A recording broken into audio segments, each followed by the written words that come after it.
सबसे प्रॉब्लम बड़ी चीज है एग्रेशन की, कि इसको हम वेरीफाई कैसे करें, समझे कैसे कि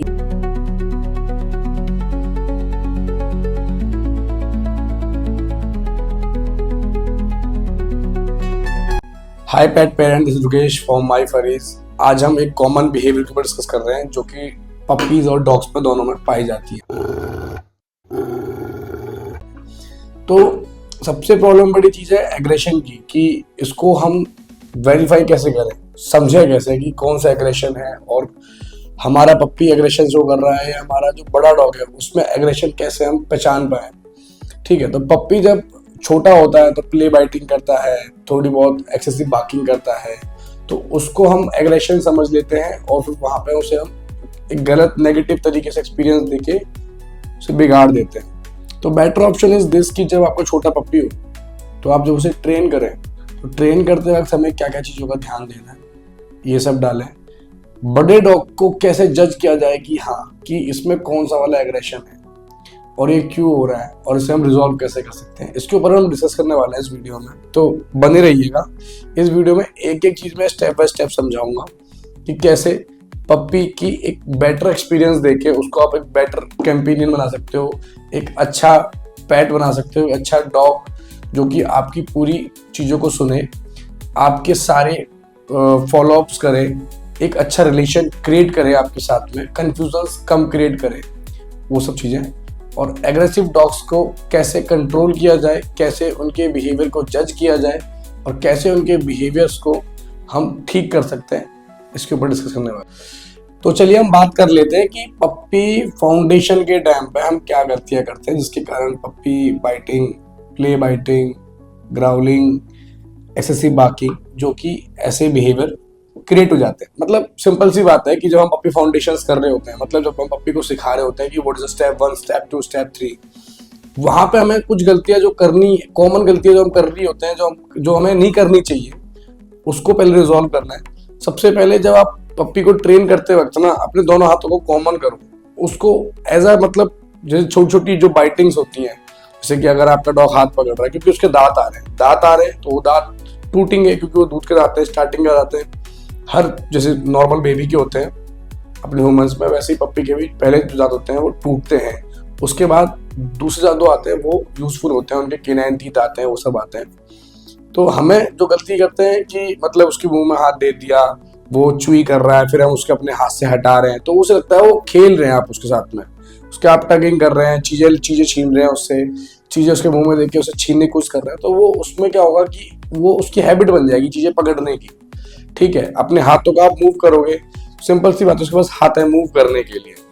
ठीक है, तो इसके बदले आप क्या करें कि आप ट्रीट लें एक हाथ में और एक हाथ से उसको यूज टू करें, लाइक नोज पे ट्रीट, मुंह पे ट्रीट रखे, एक हाथ को यूज टू करें, फिर दूसरे हाथ से दूसरे हाथ को यूज टू करें।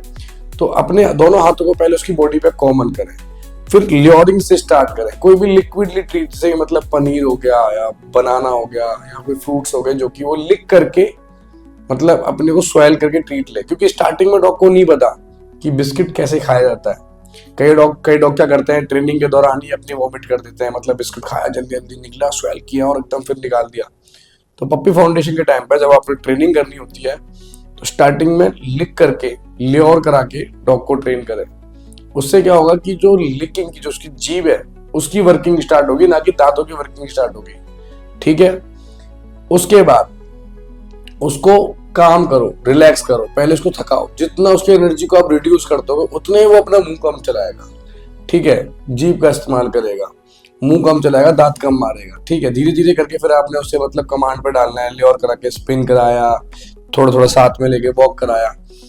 अब इससे क्या होगा कि आपके डॉग का जो फूड ड्रिवन है वो सेट हो गया, प्ले बाइटिंग धीरे धीरे रिजॉल्व हो रही है। ठीक है, दूसरी एक्सेसिव बार्किंग और जो ग्राउलिंग है वो क्यों होती है? देखो, डॉग हाइपर एक्टिव होता है जब वो छोटा होता है, जैसे लैब्स के कई बच्चे देखे होंगे आपने, बहुत हाइपर एक्टिव होते हैं, और आपका बीगल हो गए, तो जब वो अपनी चीजों को कंफ्यूजन में होते हैं ना, जैसे मेरे पास ट्रीट है और मैं ट्रीट लेके खड़ा हुआ हूँ, अब मैं उसे ट्रीट दे नहीं रहा हूँ, तो वो क्या कर रहा है, वो बाक कर रहा है, अब मैं उसे कंफ्यूज कर रहा हूँ, मैं उसे ट्रीट दे रहा हूँ, कई बार नहीं दे रहा हूँ, तो ये बाकिंग बनती जाती है, बढ़ती जाती है, वो कंफ्यूज रहता है।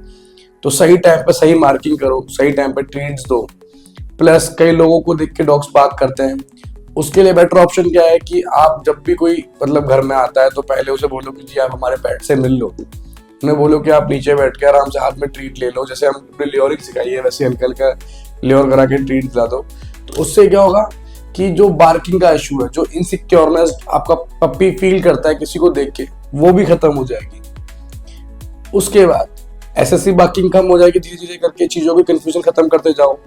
धीरे धीरे कुछ कमांड्स ऐड करो। देखो कमांड ऐड करने से क्या होगा कि वो डिसिप्लिन में आएगा, उसकी कंफ्यूजन्स क्लियर होंगी। सिट कराया, ट्रीट दे दी, he knows okay when I sit तो they give me a treats, simple. ऐसे ही वॉक कराने लेके हल्की हल्की ट्रीट ली, आई कम्युनिकेशन बिल्डअप करा, मतलब look up to me, treat दे दी, ठीक है। क्लिकर चार्जिंग आप कर सकते हो जिससे कि आपका पप्पी की जितनी कंफ्यूजन है वो दूर होती जाएगी। तो जो बार्किंग, एसएससी बार्किंग और ग्राउलिंग, तीनों का एक ही सिस्टम है कि अपने डॉग की कंफ्यूजन दूर करो, अपने डॉग को डिसिप्लिन करो। डिसिप्लिन करने के लिए हमें रिपीटेशंस करनी पड़ती है कमांड्स की। और चौथी जो चीज है मतलब कि हर किसी आदमी से सोशलाइज करवाते वक्त उसे प्रॉपर बेटर एक्सपीरियंस दिलाओ। अगर आप उसे बेटर एक्सपीरियंस दिलाते हो तो आपका डॉग फालतू की जो बार्क्स का वो करना कम बंद कर देगा। अच्छा, अब ये एग्रेशन कैसे शुरू होता है अब ये भी समझ लेते हैं कि चलो ठीक है पप्पी था, हमने इन चीजों का ध्यान रखा। अब हम बात करते हैं बड़े डॉग में एग्रेशन कैसे आ गया। फिर यही हमने जो गलती करी थी वो नहीं करनी है कि हमें अपने डॉग को सोशलाइजेशन के टाइम पे प्रॉपर उसे सोशलाइज करना ही करना है। हम क्या करते हैं, डॉग को एक्यूर कर देते हैं, एक्यूरियम में डाल देते हैं, मतलब प्रॉपर घर में है जी, बंधा हुआ है, शाम के टाइम खोलेंगे तो खोलेंगे, वॉक पे ले गए तो ले गए, नहीं ले गए तो नहीं ले गए, एक हफ्ते में एक बार ले गए। तो आपके डॉग ने दुनिया देखी नहीं, चीज देखी नहीं, तो उसके लिए वो तो सब कुछ नया है। जब वो उन चीजों को देखेगा तो वो इनसिक्योर फील करेगा। आपके घर में लोग कम आते हैं, ये उस डॉग की प्रॉब्लम नहीं है, क्योंकि उस डॉग को धीरे धीरे आपको लोगों से मीटअप कराना ही पड़ेगा। मीटअप कराओ, बेटर एक्सपीरियंस दो। जितना बेटर एक्सपीरियंस दोगे, जितने ही प्यार से उसे आप रीइंफोर्स करोगे इन सब चीजों के लिए, वो उतना ही बेटर होता जाएगा। उसके लिए कंफ्यूजन्स कम होंगी, उसके लिए इनसिक्योरिटी कम होगी, ठीक है। तो मैंने अभी आपको बताया कि कैसे कैसे आप उसे इन चीजों से निकाल सकते हो। और अब जो बड़े डॉग में चीजें आ गई है, देखो एग्रेशन, फियर हो सकता है, एंजाइटीज हो सकती है, कोई भी ट्रॉमा हो सकता है, ट्रॉमेटिक स्ट्रेस डिसऑर्डर जैसे PTSD, post traumatic stress disorder. ये क्या होता है कि मतलब मान के चलो कोई डॉग था, उसके ऊपर एकदम बगल से गाड़ी गई स्पीड में हॉर्न करते हुए और उसको उससे चोट लग गई, ठीक है। अब वो क्या करेगा, उसको जब भी वो गाड़ी दिखेगी ना, या तो वो उस गाड़ी को रन करके हिट करने की कोशिश करेगा, पकड़ने की कोशिश करेगा, बाइक वाले का, साइकिल वाले का, कोई भी चेजिंग करने की कोशिश करेगा, या फिर वो उसे दिख के तुरंत ही भग जाएगा, अंदर चिपक जाएगा, ठीक है। तो इन चीजों का आपको ध्यान देना है कि आपके बच्चे को जब आप वॉक पे ले जाओ तो आप उसे प्रॉपर बेटर एक्सपीरियंस दो। अपने लेफ्ट हैंड साइड में रखो, सेफ साइड है, वॉक कराओ। कोई भी आता है उसके पहले एकदम उसे चढ़ने के लिए, सिर्फ हाथ रखने के लिए मना करो, उसको ट्रीट दे दो, या फिर उससे बोलो कि आपको मिलना है तो आप अपने हाथ को ओपन करके स्निफ करने दो।